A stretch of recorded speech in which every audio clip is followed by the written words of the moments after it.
know I'm not the only one whose face goes blank when people start talking about carbon capture. But as Texans, we need to stay on alert. People are having conversations about literally injecting carbon dioxide from the atmosphere into the earth. Why? Because it is the largest contributor to climate change. Big energy companies are coming up with projects to store it, which will have a ton of effects on much more than just the environment. Time to learn. I'm Alejandra Martinez, and I'm based in Fort Worth. And I'm Carlos, based in Odessa. Carbon capture is a technology designed to reduce carbon dioxide emissions from the atmosphere, specifically from large industrial sources like oil and gas plants or field equipment, where enormous volumes of gas leak. The technology grabs the gas and compresses it before transporting it through a pipeline and storing it into a deep underground formation where the gas sticks to the rock, hopefully permanently. Currently in Texas, it's up to the Environmental Protection Agency to decide what companies get the permits.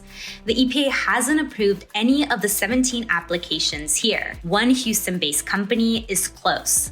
It even got a preliminary permit for the public to see and comment on, but the EPA has yet to issue its decision. And the oil and gas industry, at least in Texas, is tired of waiting for the feds. That's why they're pushing hard to change who's in charge of handing out the permits in the first place, which is called primacy.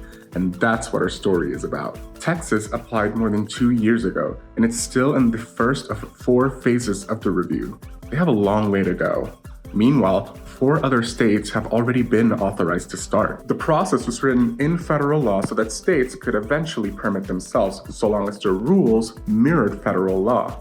And if approved, Texas energy companies can start to store a lot of carbon dioxide. I looked into the environmental factors, and experts are worried about 2 potential consequences.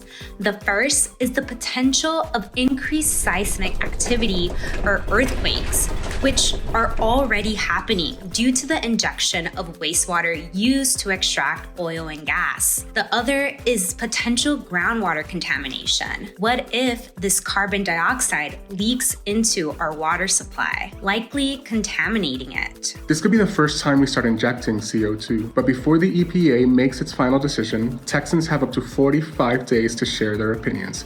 And if anyone requests it, the EPA can also hold a public hearing. If you're interested in listening to that hearing or submitting a comment once those forms open, you can keep track of updates on this website. You can find the full story at texastribune.org.